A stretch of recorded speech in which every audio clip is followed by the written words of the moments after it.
Welcome back, listeners. We're diving into a case that I know a lot of you find fascinating, the Zodiac Killer. We've got a stack of first-hand accounts for this one, articles, and even some newly cracked ciphers, so buckle up.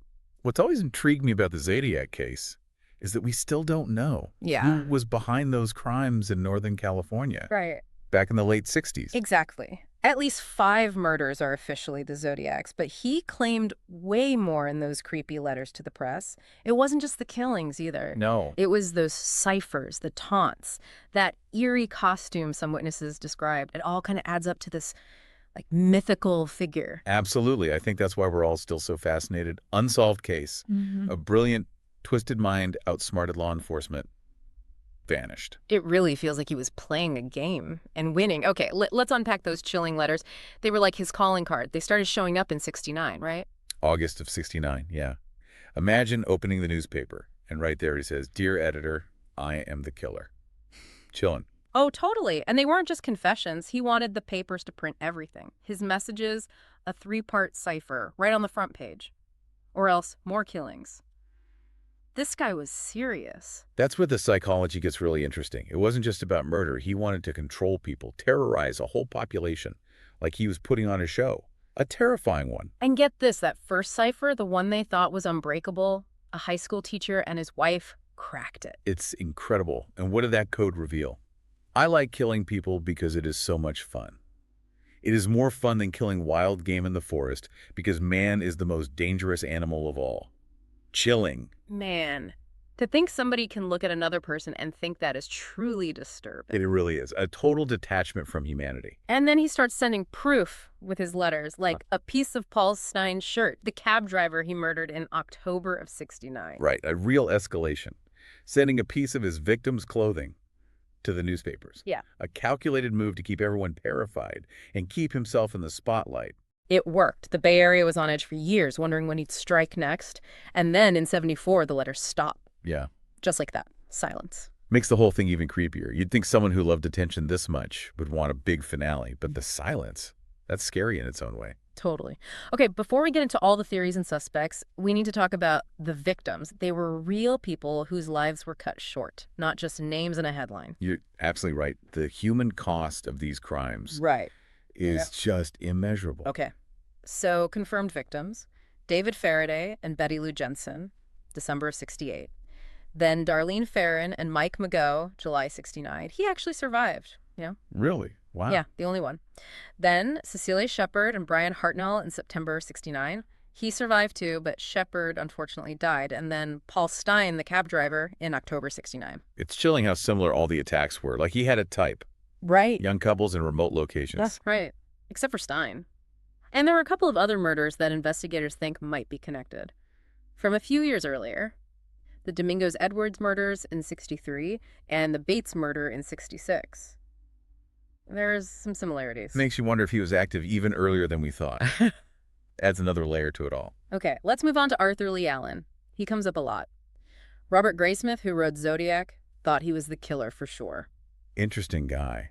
Former elementary school teacher, well-liked, but he had some really weird, dark tendencies. A history of violence, too. There's a lot pointing to him. He looks like those police sketches, knew about codes and ciphers. One of his students even remembered him playing music from the Mikado, which the Zodiac mentioned in a letter. Pretty creepy. That is unsettling. And there are the Seawater siblings. They knew him well, and their stories are even more disturbing. Okay, yeah, their accounts are pretty intense. Tell me more about them. So they said Alan would take them on these, what they call field trips, to some of the places where the murders later happened. Wait a minute. He was taking them to potential murder scenes before the crimes. That's messed up. Yeah, and one of them claims Alan came back from a trip alone, and there was what looked like blood on his hands the same day Domingos and Edwards were killed. Okay, that's a big deal. Putting him at the scene of a possible Zodiac murder. Exactly. And another one says Alan actually broke down, crying, on the phone, and admitted to being the Zodiac. Hold on. If the Seawater sibling stories are so damning, why wasn't Alan ever charged? Was something wrong with their accounts? Well, that's where it gets tricky. They're compelling stories, but they're also childhood memories. People have questioned them over the years. And despite all the focus on Alan, they never found enough physical evidence to connect him to any of the Zodiac crimes.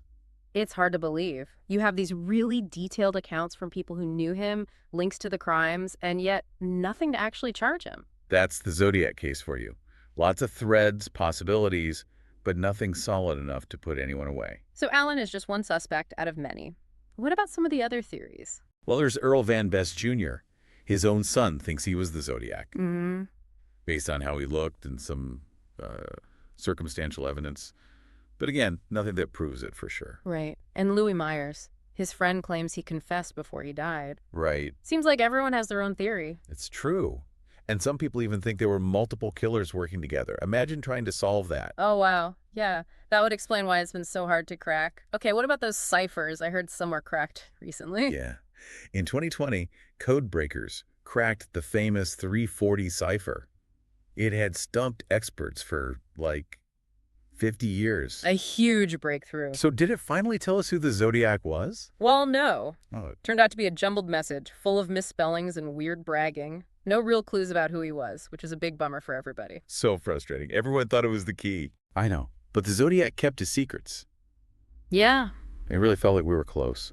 But that wasn't the only recent development. In 2021, a group of investigators, they call themselves the Case Breakers, claimed they figured out who the Zodiac was. Gary Francis Post. He died in 2018, though. Oh, right. I remember that. What was their evidence?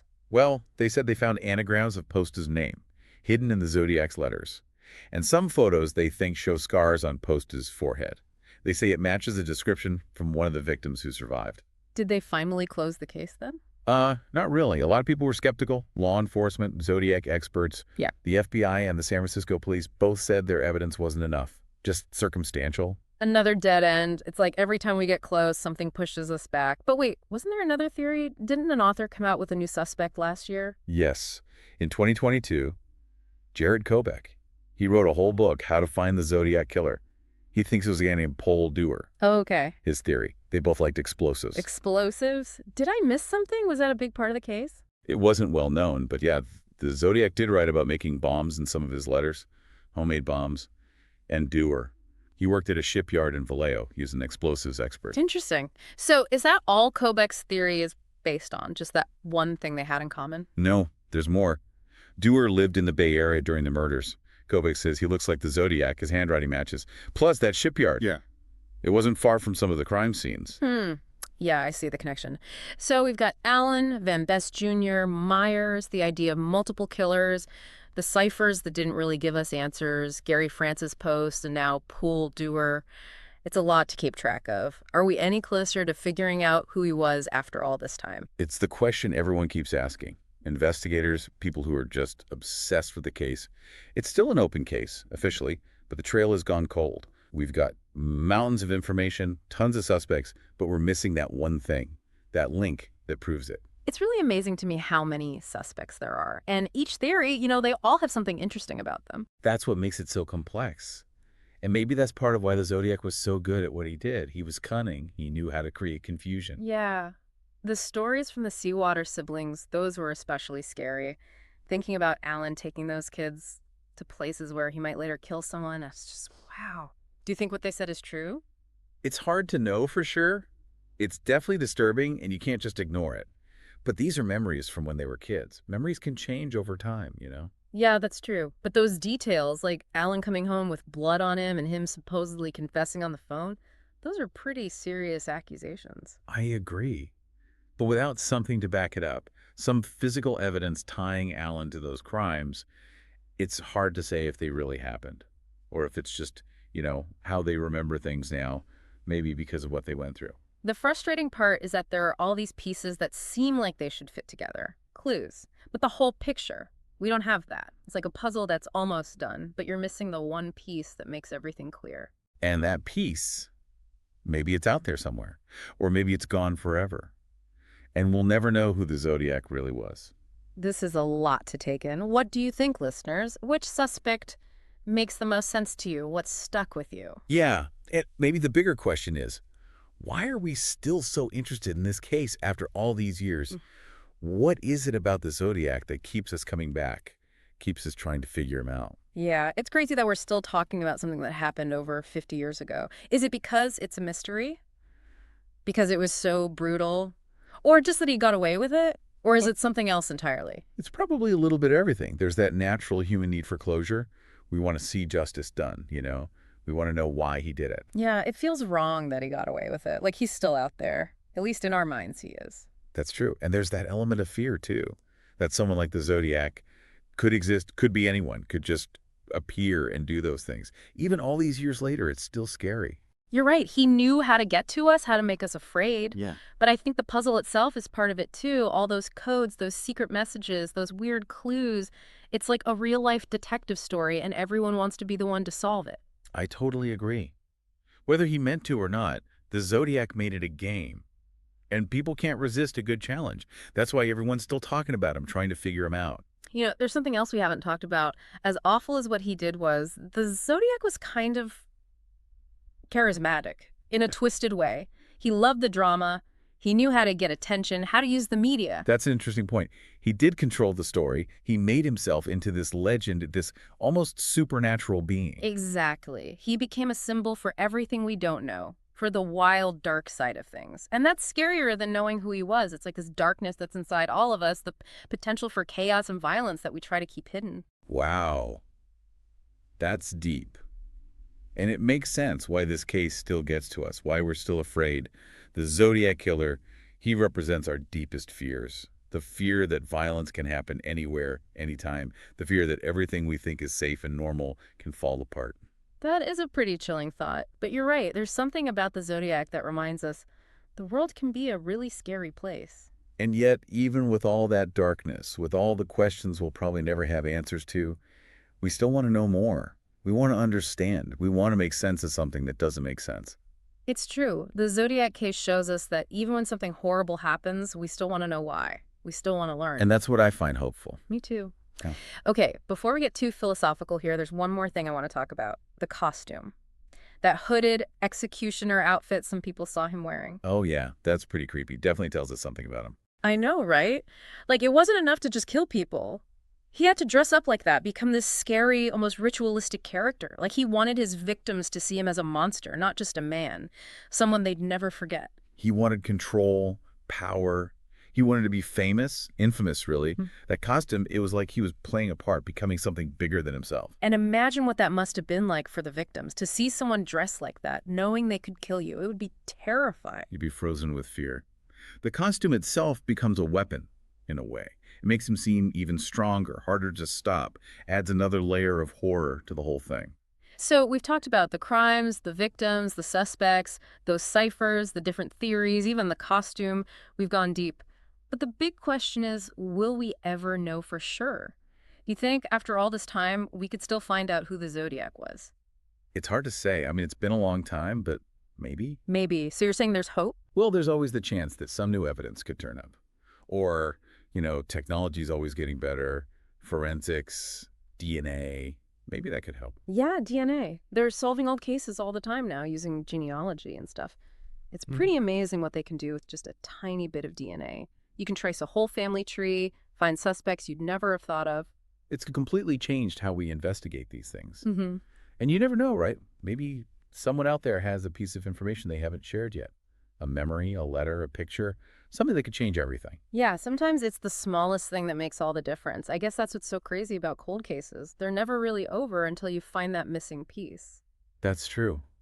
And even if we never know for sure who he was, the thing we can't forget is the victims. Their lives, their stories. They deserve justice. Their families deserve some peace.